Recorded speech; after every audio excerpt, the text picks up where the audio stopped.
Hi, my name is Haley Malik, and here is my photo ID. This video is for early childhood profession. This is my family workshop video. The topic that I will be discussing tonight is home learning ideas that parents can do for their child who is on the spectrum or who has autism. Hello, welcome. The workshop for tonight is for parents such as yourself to learn about home learning ideas that you can do with your child who is on the spectrum or who has autism. So tonight I will talk about what you as parents can do in your home regarding activities that will encourage your child who has autism or who is on the spectrum to engage, play, and learn. So you're probably wondering, what can you as a parent do in your home for your child who may have autism? So I made this this board here, and this board just has home learning ideas that you can do for your child. There's just 3 examples because throughout this workshop we'll go over some other examples that you can implement with your child or go about doing with your child. So one of the first examples is through games. We all grew up on games, so you can help improve their social skills like turn taking, sharing, social cues, and their language skills. Another example would be gardening.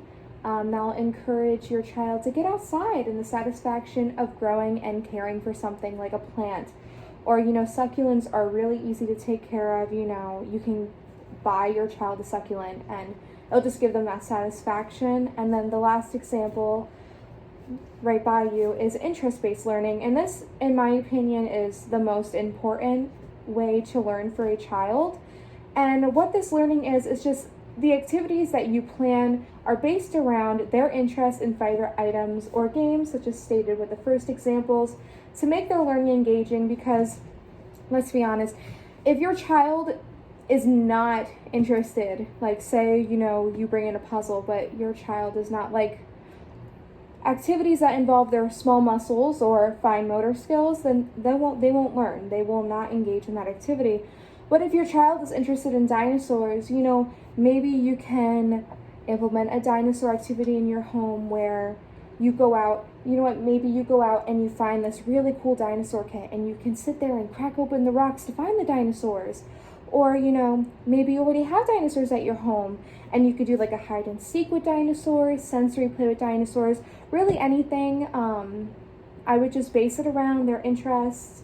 That will definitely open a pathway of learning for them. So now I'm going to go into some other activities that you may want to do with your child. The first one will be sensory play. So this is just a little shape and it has bubbles on it. It's almost like a reusable bubble wrap. So if you want to just feel that, you push in the bubbles if you want. So engaging your child in something just as simple as that is so imperative. It stimulates the brain and it improves coordination in their small muscles and large muscles, which I talked about before, otherly known as their fine and gross motor skills. Moving into the next activity that we have over here. So this is just a simple shape activity. You can pretty much find these anywhere. You can even create your own. So here, as we see, we have a cat here. Children learn through shapes. So, for example, one way would be the cat. The child would learn about the shape of the cat. The child would see that the cat has ears, whiskers, feet, a tail, and just characteristics like that, in which they will learn through using these shapes to place onto these picture cards. Moving on, I did bring some books in for this workshop. So this first book here, this was a great buy. I'm actually going to give you this book after the workshop.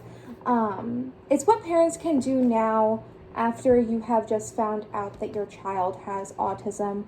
It goes through basically everything and anything that you want to know about your child, why your child has autism, the factors that could be why, even though you may already know that.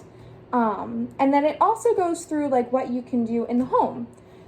With that being said, this is also a great book, and I'm also going to be giving you this book. This book is filled with 90 different activities that your child or you and your child can do together, and all of these activities are filled with materials that you already have in your home. Therefore, you don't need to go out and buy any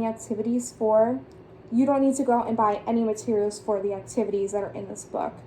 They're hands-on, they're simple, and they're engaging, which are all perfect for your child and for yourself when you want to engage with your child. Now, with that being said, do you have any questions for me regarding any of the materials, the books, or the poster board, or any information that I provided with you tonight? The only question that I have is on that book there. This one? Yes. Is it based on factual information or opinion of author? So this book is actually research-based. It was created by Dr. Robert Melillo. All within this book, he presents his latest scientific explanation regarding autism. He explains the rates that we face now, currently in society, including the role of genetics, environmental, and lifestyle factors, which are all very important when thinking about your child. Within this book, speaking of practical and factual, he dispels all common myths and presents clear advice, including early warning signs and a prevention plan for parents to be and an intervention program for babies and young children. Does that answer your question? Yes. Awesome. Now, with that being said, if you're okay going out of your comfort zone, there is one activity that we will do together that is within this book. And this activity is called the Magic Box. So here I do have an empty box. And now what we're going to do is we're going to go, since we are in the home environment, we're going to go around the house. I figured we can engage together and do the activity together. And we're going to collect random items that are all within, anything that you see. And then I'll go into more further details after we've collected some items. So we're just going to take a quick break here, and we're going to go find some items. So now here we have collected some materials that were within the house. Here is the box, and here are the materials. So now what I'm going to do is so this is called the Magic Box because you can turn whatever is inside this box into anything that you imagine. So that's why it's magical. So what I'm going to do is I'm going to call out a random person or an object or really anything, and you're going to pick an item out of the box and you're going to pretend that is an item. So for example, if I say car, you'll pick an item out of the box and you will drive it around and make the noises like a car would. Does that sound good? Yes. Awesome. All right, now let's begin. One random call out phone.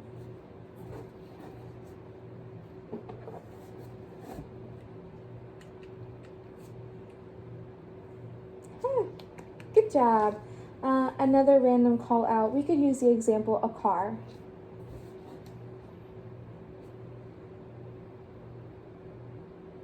I would just pick it instantly. Another random call out, a cloud.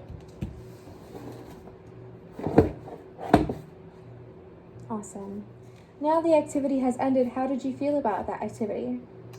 I thought it was very interesting. I feel that it allows a child to use their imagination outside of, the norm. Thank you.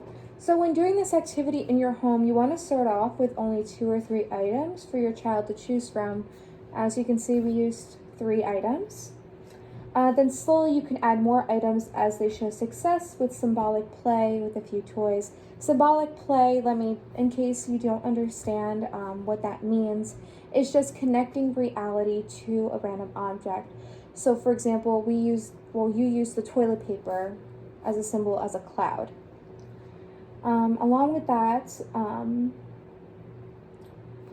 if your child becomes more advanced, then you can elaborate on your play scenarios and ask your child to come up with their own ideas for how they will use their items in the Magic Box. There's an infinite number of ideas that you can take your child's imagination and use outside of the box. So you may be asking, what is so great about this activity? Will my child actually be engaged with this activity? And I could say yes. So when a child engages in symbolic play, such as this activity, they're displaying their ability to think creatively by turning an ordinary object, such as the toilet paper roll, into a functional toy. So you used the toilet paper roll and you thought it was a cloud. You used the banana and you thought it was a car. And then you used the remote and you thought it was a telephone. This form of play is a crucial part of a child's intellectual development, as it's the link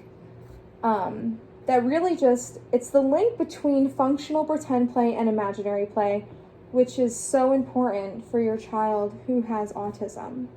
This activity will help younger children, such as your child, grow their cognitive flexibility and expand their repertoire of play skills. With that being said, I'm just going to take you through another example of an activity. So this activity is called Sensory Craver. And what's really good about this book is that it is perfect for children of 1 year old all the way up to 11 years old. So you can use this book all the way up until they turn 11. And, if you're looking for any other supports, I'll be more than happy to give you any other additional books, articles, or brochures that range above 11 years old. So for Sensory Craver, what you'll need is like a choice of clay, putty, gum, pillows, music, or balloons. Sensory is so important for your child, as I stated in the beginning. So for this activity, what you'll need is your choice of clay, putty, gum, pillows, music, or even balloons. And with these activities, you can do various things involving sensory. So for example, with the clay or putty, you can pull it apart, you can squish it together. With the chewing, if your child is allowed to have gum, they can chew on the gum, they can take it out of their mouth, pull it apart, feel that it's sticky, feel that it's gross. Movement, you could do a freeze dance activity. You play the music, and then all of a sudden you have them freeze, and then you're no longer allowed to dance anymore. They'll probably ask you, why are we stopping? But it's fun. A pillow fight. So I really think this is great if your child is showing signs of any aggression or negative emotions. Having a pillow fight will allow them to decompress those emotions. So that is one real example that will be beneficial to sensory needs and also emotional needs. And then lastly, balloons. One great activity that you can do using a balloon is filling it up, throwing it up in the air, and then having them hit the balloons. You could do the one game I knew when I was growing up, keep the balloon off the floor. So we would keep the balloon up and we would hit the balloon, and we would just have to keep it off the floor. So this will allow your child to, jump and move, as well as hopefully has some visual input as well. Okay, and with that being said, we went through examples. I brought in physical ideas for you, and I also brought in 2 books for you to have that are filled with amazing information. So with that being said, and we also did an activity together. So with that being said, do you have any questions for me? I don't at this time, but I do want to thank you for coming out and talking to me. You definitely gave me some good insight on home learning ideas. I find this to be a great thing that I'm going to go out and buy. Oh, great. But thank you. Okay. Well, then I think that is all for today. I hope you have a good night.